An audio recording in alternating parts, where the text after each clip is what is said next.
On a hot summer afternoon, a single mother stood in her family's shadow. Rebecca Campbell devoted herself to her son and her music. But her sister's success and her parents' favoritism cast a dark presence. This is the tale of a woman pulled to the brink, eager to reclaim her value. A summer heat bathed Rebecca Campbell's small apartment, the open windows admitting a slight breeze. A whirring fan provided the sole respite as she graded piano lessons on the living room table. Her modest home, littered with sheet music and Noah's toys, was sufficient for her. "Mom, look."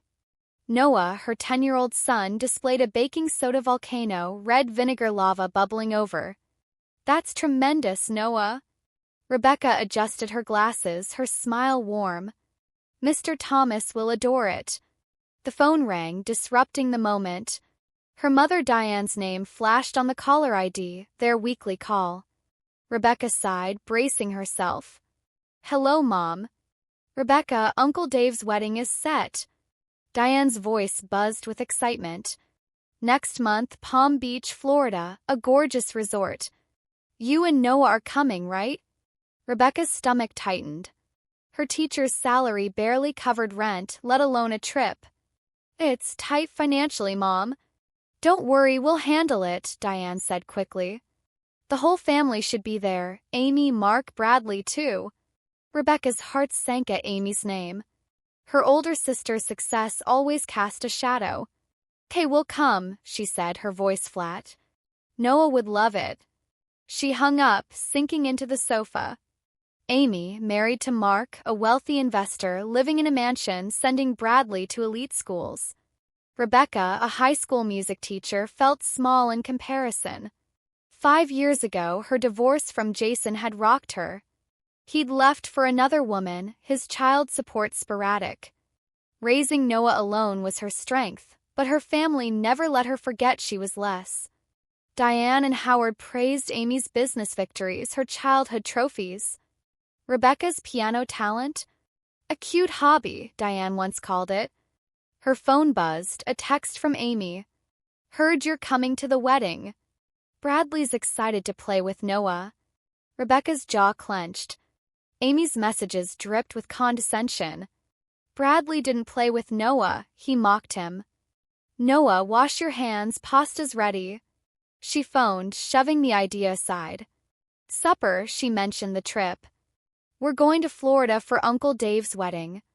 Noah's face brightened. "Really? Can we go to the beach?" "Possibly," Rebecca said, her son's excitement relaxing her tension. "Will Bradley be present?" Noah's tone dropped. Rebecca picked up on the change. "Yes, with Aunt Amy and Uncle Mark." "Bradley teases me," Noah said, spearing his pasta. "He said I wore cheap clothes." Rebecca heard inside. "We don't judge people by things, Noah. It's what's inside that matters." "I know," he muttered, not believing.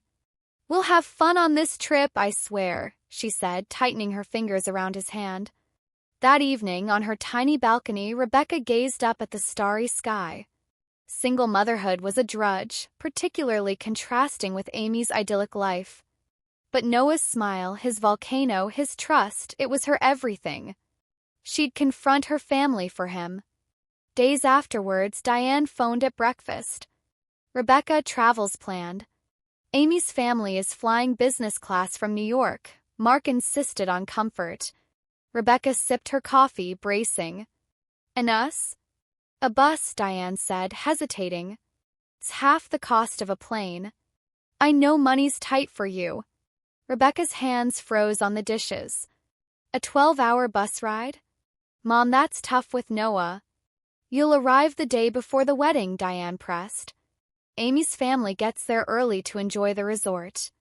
"The bus works for you." Rebecca exhaled, the sting of Amy's luxury biting deeper. "Fine, we'll take the bus." She hung up, her chest heavy. "Noah, about Florida," she said, choosing her words. "We're going by bus." "Bus?" Noah looked up from his homework. "That's long, right?" 12 hours, but we'll read, play games, see the sights." She forced a smile. "How's Bradley getting there?" "He's flying," she admitted. Why not us? Noah's question was innocent, piercing. Buses are an adventure, she said, her voice thin. Noah nodded, but his eyes dimmed. Departure day came, the bus terminal tucked inside the airport. Rebecca and Noah arrived early, bags packed. In the lobby, Amy stood in a designer suit, Mark beside her, Bradley glued to a new tablet. Diane and Howard waited, set to fly with them. You made it, Amy said, her smile sharp. We're checking in soon. Good morning, Rebecca said, her voice flat. Busy, Amy? Closed a big deal, Amy bragged. Bradley, hello, Noah. Hello, Bradley grumbled, staring at his screen. Noah's little greeting went unnoticed. What's your bus time? Diane asked. 9, Rebecca replied. We've got an hour. We're going to the business lounge, Diane said to Amy. Security's slow. Rebecca, why take the bus? Amy's tone was sneering. Planes are quicker. Rebecca tensed, her face flushing. Did you think you'd be flying business class? Diane laughed, interrupting. That's not in your budget. Amy smirked, looking at Rebecca's frayed jacket. The bus is good for you. Buses stink, Bradley added, snickering. Mom, it smelled awful on my school trip. Amy and Mark laughed, Diane smiled thinly. Howard shifted, uneasy. Let's go, Diane said, checking her watch. Purity awaits. Amy waved, her smile smug. Enjoy your bus trip. Bradley snorted, trailing his parents. Rebecca stood, Noah stiff beside her. Mom, why do they say that? Noah's voice was small, hurt. She hugged him. Some adults act like kids, Noah. We'll make our trip special. They watched Amy's family disappear through security. At the bus terminal, Rebecca looked up through the airport's glass. Somewhere above, Amy's family sipped drinks in plush seats. Let's go, she said, taking Noah's hand. The yellow coach bus rumbled to life, heading south. Noah sat quietly, his excitement dulled. Rebecca started reading his favorite book aloud, her voice soft. That's great reading, a voice said. An older man with gray hair and kind blue eyes smiled from the next seat. I'm Jack Morrison. Rebecca Campbell, she said, shaking his hand. This is Noah. They conversed, discovering Jack was off to the same resort. You teach music? Jack asked, his interest sincere. Mom's a great pianist, Noah spoke up. She directs the school choir. Rebecca's eyes sparkled, her enthusiasm bursting out. I teach children to discover their voice through music, creativity, expression. Jack listened, nodding. That's lovely. They munched sandwiches at a rest stop, Noah sharing about his volcano. What do you do, Jack? Rebecca inquired. He's in education, he replied quietly, his smile warm. The bus chugged on and Noah slept as Rebecca felt a spark. Jack's kindness had been a soothing balm against the sting of her family. But Amy's words continued to burn, fanning a fire. She'd prove them wrong, her worth, her strength for herself and Noah. Jack gave Rebecca his business card, his smile warm. Her eyes widened. CEO of Harmony Innovations. The name glittered, recognized across the country for music education programs. We're always on the lookout for innovative teachers, Jack replied, his voice stern. Can we talk about it at the resort? Rebecca's cheeks grew pink, excitement and nervousness combining. Of course, I'd be happy to. At Sunrise Resort's reception, Rebecca and Noah saw Amy's family in the lobby. Diane came over, her smile narrow. You made it. How was the bus? Tiring? It was wonderful, Rebecca replied, her voice firm. We enjoyed it. Amy smirked, her designer dress shining. We're staying in a poolside villa. Bradley's jet skiing already. Rebecca and Noah were ushered into a simple room, tidy with an ocean view. That night, the pre-wedding dinner hummed in the banquet hall. Rebecca dressed in a plain black dress, Noah in a crisp shirt. Amy's table was rowdy with laughter. That dress, last year's Christmas party? Amy's voice dripped sarcasm. Before Rebecca could respond, commotion bubbled through the hall. Jack Morrison appeared, his well-fitted suit attracting attention. Hotel workers stood to their side of him, their deference evident. He saw Rebecca and walked over, smiling. "Rebecca, Noah, how are you?" Amy and Diane stood still, their mouths agape. "Is that your family?" Jack turned to them. Rebecca filled them in, her tone steady. "Jack Morrison, we met on the bus." "The bus?" Amy's tone was cold, disbelieving. "You're a businessman?" Mark leaned forward, enthusiastic. Jack smiled modestly. "I'm CEO of Harmony Innovations." A hush descended on the table. "My goodness," Diane said, her voice warming. "That's impressive. Sit with us." "Thanks, I have colleagues to meet," Jack said with a courtesy. "But I'm seeing Rebecca tomorrow on business." "Business?" Amy's tone was laced with skepticism and envy. Jack smiled at Rebecca. "Her music education method fascinates me." He got up and the table fell silent. "You know Harmony Innovations' CEO?" Amy narrowed her eyes. "We bumped into each other on the bus," Rebecca said with a hint of laughter. "He's nice." "Why didn't you say anything?" Diane's voice cut through, accusatory. "It wasn't a big deal," Rebecca shrugged. "Not a big deal?" Amy's voice increased in pitch. "He's a big shot and he's seeing you?" "She wants to talk about my instructional thoughts," Rebecca replied, her tone level. The atmosphere at the dinner table changed. Amy and Diane bombarded her with questions regarding her career, their new respect unfounded. Mark asked questions about Jack's affiliations, his gaze calculating. As they walked back to their room, Noah pulled on Rebecca's hand. "Mom, Grandma, and Aunt Amy turned out nice all of a sudden." "Due to Jack, huh?" Rebecca's smile was sorrowful. "You're wise, Noah. Certain individuals are concerned about status, not heart. But you didn't alter, did you?" "No, love. I'm still me." Her phone vibrated, a text from Amy. "Breakfast tomorrow, just the two of us. Want to discuss your meeting with Jack." Rebecca's gut nodded. Amy's niceness was an odor of opportunism. The following morning, wedding day, Rebecca woke early, Amy's message gnawing in her mind. She crept onto the balcony, the sunrise glinting on the sea. A knock at 7:30. Amy stood, makeup perfect, relaxed chic attire in a scream of wealth. "Good morning, sister."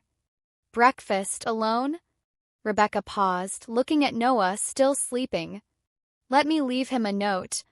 Out at the terrace restaurant, coffee frothed as the sea glittered. "I was shocked last night," Amy said, her smile strained. "You know Jack Morrison?" "Coincidence," Rebecca said, taking a sip of coffee. "It's a great opportunity," Amy prodded, leaning forward. "Considering your situation." "My situation?" Rebecca's eyes narrowed. "Single mom, low pay," Amy replied, her voice husky. "Jack's contacts can get Noah, right?" Rebecca clamped her hand tighter around her cup. "What is the meeting about?" Amy asked, impatient. "My music education concepts," Rebecca replied matter-of-factly. Amy laughed, cutting. "Just that? Think bigger, Rebecca.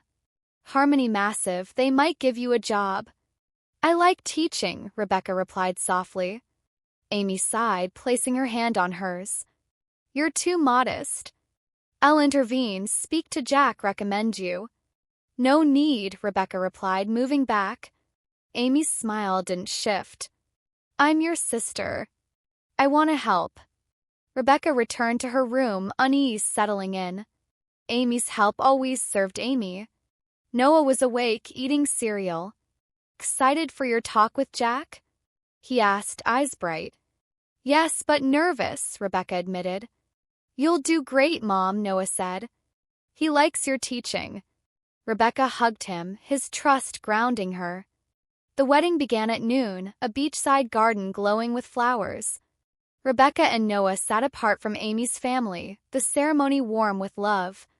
Rebecca noticed Jack, crisp in a suit, talking with businessmen at the reception. He spotted her, excused himself, and came over. "Rebecca, you look lovely," he said, smiling. Amy swooped over, mark in tow. "Jack, so great to see you." She smiled, too sweet. "Looking forward to your meeting with Rebecca? I could introduce you to her better." Jack seemed confused. "Sit 3, correct?" Amy pushed. "May I join for a bit? Our family adores her approach to teaching." Rebecca's jaw clenched. Amy was inserting herself. "Actually," Jack began, but the wedding planner brought everyone to the reception hall. "Later, let's talk," Jack told Rebecca, walking away. At dinner, Rebecca looked over at Jack's table, filled with prominent guests. Noah came back from the bathroom, his face darkening. "Mom, Aunt Amy was bad-mouthing you to Jack." Rebecca's heart pounded. "What did she say?" "She said you're under pressure, that you've had trouble at work," Noah whispered, eyes welling up. "She told you your abilities are normal, but you require a break." "Where did you hear this?" "In the hall, outside the bathroom." "They did not notice me." "Why is Aunt Amy being so cruel?" Rebecca's blood was boiling, but she kept calm for Noah's sake. "Some behave out of jealousy," she told him, tightening her grip on his hand. "Truth always surfaces." "We must inform Jack," Noah insisted, his voice strong. Before she could answer, Jack appeared. "Rebecca, may we have a word?" "Bring Noah along." "Let us go to the gardens." They sat on a bench, cool breeze, waves crashing in the distance. "I talked with Amy," Jack said, his voice soft but commanding. "She said interesting things." Noah erupted. "She lied. Aunt Amy told Mom's broke and awful at her job." Rebecca put a hand on Noah's shoulder. "Noah, stop." "No, let him tell us," Jack said, his eyes compassionate. Noah breathed. "Amy always makes fun of Mom. On the bus, she said it was grimy, that it's suitable for us." Bradley laughed, told buses smelled. "Mom never takes it back, she's tough." Jack's face relaxed. "I see. That makes a lot of sense." Rebecca began to apologize, but Jack stopped her with a raised hand. "No need. Amy's deceptions will not affect my interest in your work." Rebecca's chest clenched, anger at Amy, relief at Jack's trust. She'd had enough. Amy's years of superiority, her sabotage, it ended here. She'd earn her worth, not only with Jack, but with her family. Publicly, subtly, but unmistakably. "Something didn't seem right about your sister," Jack said, his tone low in the garden of the resort. "Amy painted you as a different person altogether, not the woman I met on the bus." Rebecca's chest constricted, Amy's betrayal still fresh. "My sister manipulates things to her advantage," she said, trying to find the words. Jack grinned at Noah. "Your son is brave. Takes courage to tell truth." Noah stood up taller, his eyes shining bright. Rebecca nodded. "He's truthful, always." "Let's talk about why we're here," Jack continued, changing tone. "Your ideas for music education are visionary. Your enthusiasm on the bus, it's what Harmony Innovations requires." He withdrew papers from his briefcase. "We're initiating a new initiative, Creative Harmony, and I'm looking for you to spearhead it." Rebecca's breath hitched. "Seriously? Your style, creativity, hands-on experience, it's ideal," Jack said, stern. "We'll double your compensation with complete artistic freedom." Rebecca's head reeled, an opportunity of her dreams. "I accept," she replied, her tone firm. "Thank you, Jack." "Delightful," he said, grinning. "We'll work out details next week." "Shall we go back to the reception?" Cake's arriving. They went back to the hall, Amy's eyes on them. "How was it?" Her tone was honey, but her eyes worried. Jack's tone was icy. "Rebecca's a wonderful teacher. Her passion and expertise inspire me." Amy's smile wavered. "I see. What about what I said?" "I judge on sight," Jack declared, his tone unyielding. "Rebecca and Harmony Innovations have an agreement. Her show will roll out nationwide." Amy's face whitened, lips parting. A contract? Yes, Jack replied. Her innovative style is just what we want. Rebecca observed Amy's shock, a muted excitement surging. Amy's plan had fallen apart. That's wonderful, Amy stuttered, managing a smile. Congrats, Rebecca. I was rooting for you. Thanks, Amy, Rebecca replied, voice steady, eyes piercing. Diane and Howard came over, Diane's face perplexed. What's this? Jack described, and Howard's eyes glowed with pride, unusual for Rebecca. Why didn't you mention it? Diane's voice was nearly accusatory. I didn't have the opportunity, Rebecca replied matter-of-factly. Jack checked his watch. I have other appointments. Rebecca, Noah, thanks for a wonderful weekend. I'll phone next week. He departed, and quiet descended. Amy's face was pinched, Mark fidgeting. Congratulations, Rebecca, Howard said, his warmth sincere. I knew all along you had it in you. Noah squeezed her hand, grinning. Rebecca let out her breath, sensing the family's eyes shift, respect, envy, discomfort. Thanks, she said, her tone firm. The dynamic of the day shifted. Amy fell quiet, her swagger muted. Diane queried Rebecca concerning her job, her voice suddenly interested. At the reception's conclusion, Rebecca and Noah strolled the beach, the sun painting waves red. You were very courageous today, Noah, Rebecca said, her tone gentle. I just told the truth, he said, kicking sand. I'm proud of you, Mom. Rebecca hugged him. I'm proud of us. Nothing changes that we're together, right? Never, she said, smiling. 1 year later, Rebecca stood in her Manhattan condo, sunlight streaming through large windows. Mom, look. Noah, now 11, held up a music app he'd coded in his programming class. That's incredible, Noah. Rebecca hugged him, her heart full. Their lives had transformed. Creative Harmony program, initiated with Harmony Innovations, was a success, both adopted by hundreds of schools. Rebecca was now a well-known name in music education. Her pay tripled, their cramped apartment traded for this huge condo. Noah did well in an elite private school, his skills in music and science flourishing. An email from Jack beeped on her phone, arranging a workshop in London for the international rollout of the program. Jack had become a mentor, his influence molding her success. Her phone rang, Diane. Rebecca, how are you? Her mother's voice was gentler now. I watched your interview. I'm so proud. Rebecca smiled, a touch of irony in her eyes. Thanks, Mom. Diane paused. Amy's struggling. Her business lost big in the real estate crash. She's out of her job and things with Mark are rocky. Rebecca listened, her face expressionless. She wants to reconnect, Diane said. Can you reconcile? Rebecca stared out at the city. Amy had texted months before, all hypocritical warmth, requesting business advice. Family stuff, Mom, she said guardedly. But it's a matter of respect, not status. I didn't have that for years. You're successful now, Diane said, a little defensively. Isn't it time to forgive? It's not about being successful, Rebecca stated outright. If Amy's really changed, I'm willing to talk. But I need distance right now. She hung up, breathing hard. Noah looked up. Aunt Amy? Yes, Rebecca said, sitting next to him. Grandma wants us to make up.